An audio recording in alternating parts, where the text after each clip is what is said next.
foreigner in the Philippines? Well, on this little channel, we don't have all the music and the intro and all the fancy stuff and all of that.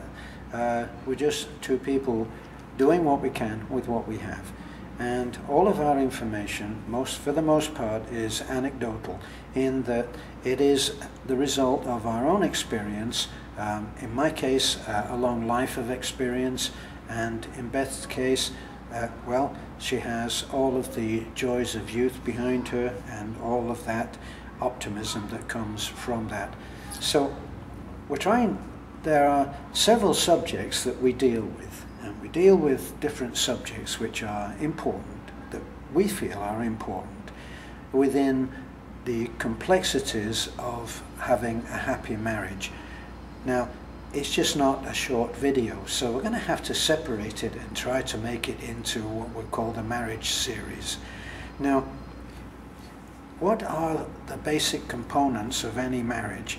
Well, it becomes a little bit more complicated when it gets into a marriage between two different cultures. So what we're talking about in our case is that I'm a foreigner, I'm British, British American if you wish, and Beth is Filipina. Now, what have you got? You've got the actual relationship between the two. You've got the bond of marriage and what that means. And then you've got that very, very basic, fundamental thing which underlies any relationship, and that is the question of trust. So let's try to look at trust and what that involves. Now, when people tell me, well, he was very jealous, she was very jealous, the first question that I want to ask is, did that person who is being accused of jealousy have anything to be jealous about? Now, I've known people who are very overtly sexual in the way that they dress, and from my own perspective, that would have me thinking that perhaps a basis of trust was not established. So why would anybody dress in an overtly sexual way? Well, the kind of attention that attracts, and this has been a great bone of attention for people when rape happens, the men who don't think very far from their own viewpoint say, well, she was asking for it, you could see it. Nobody asks to be abused, but they do invite certain attention, and this happens not according to gender. This is not about gender, it's about how a person perceives they want to be seen. So first of all, if you are within a marriage, then you need to look at how you are attracting, what are you making yourself a magnet for in terms of attention. And this has to be something which is within the agreement of both.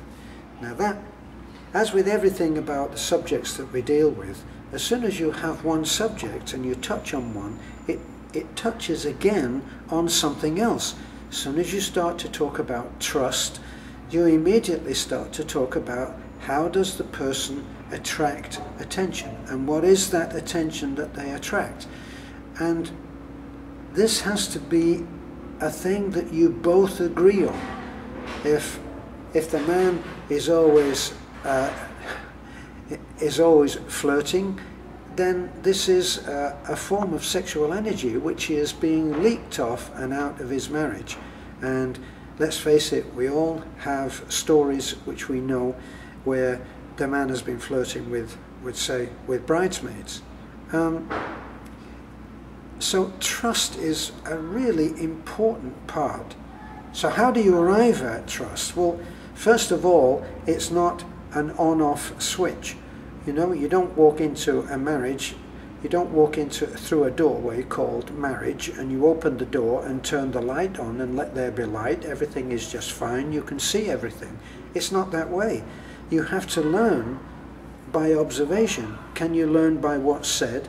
Yes, you can, depending on what has been established as the way that that person behaves.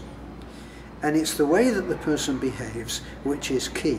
Now, what do they say about looking at someone? How do they treat a waiter or a waitress? Now, if they treat a waiter or a waitress badly, you know that your turn will come. I think this is a fairly common held belief, and it certainly worked for me. If I watch someone trashing another person and humiliating them, I know that my turn can't be far away, and that is the point at which you depart. So, how does the person that you have married or are about to marry treat other people? Do they advocate as advice that someone should lie? If someone comes to your wife or your husband and they ask him how to overcome, how to resolve a certain issue, and he advocates the use of lies and deceit, what does that tell you? It means that your turn is coming. So, you observe the way that a man and a woman walk through their life at your side prior to getting married, and you pay attention. You look at the source. As I always say, you go to the source for your information. What better source for your information than watching how he or she behaves? What are their stories? Are there stories about difficult choices being made because of telling the truth? Or are they stories about how they solved problems by telling lies? For myself, telling lies, being lied to, lying, being lied to, has always been the source of the most unhappiness. I'm not proud of everything I've done, and I certainly have been the victim in other people doing stuff that they should not be proud of. So I've learned my lesson. Now it may be that the truth is very difficult to face or to tell, reveal, but it's worth it. It's the clean cut. The scalpel cuts clean. It is sterile. It cuts clean. It doesn't infect. A lie is a jagged edge, and it will fester and be like a cancer in your life. So trust. You must attract and you must establish trust without any doubts. That doesn't mean that you don't live in fear of something happening. Of course, I say goodbye to Beth if she goes to Cebu, and I say a very silent prayer in a very dark part of my heart that says, I hope I never lose her. This is fairly normal, I think. So, establishing trust, you pay attention, you look at the way that the person behaves. This is just so key. And one little tip that I found in my life, as soon as I started trying to tell the truth, and let's face it, all of us are work in progress. So I am still a work in progress. I wouldn't profess to be able to be the total truth sayer, but that's my goal every day, to get through the day without aggravation and without telling lies. Now, the moment that I decided that I'd had enough lies in my life, life became a lot more difficult. Because now, when you're not working under the cover of being able to tell lies, you have to change your behavior. And when you change your behavior for trying to do right,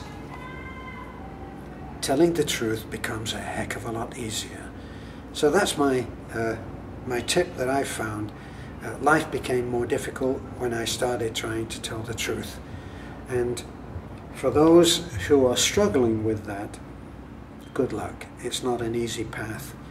So one of the offshoots of the side effects of learning and really trying to tell the truth is this.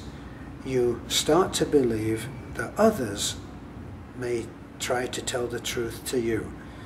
When you're a liar, you know from personal experience that others will lie to you.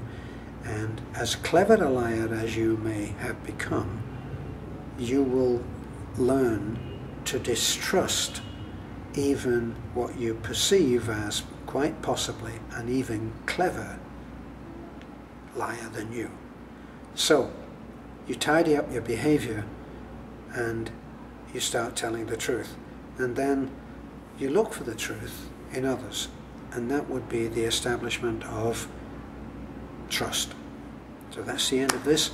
Thanks for looking in. We are going to do, this is a never-ending subject, relationships, marriage between cultures, trust. How do you trust the person that you're married with? How do you become a trustworthy person?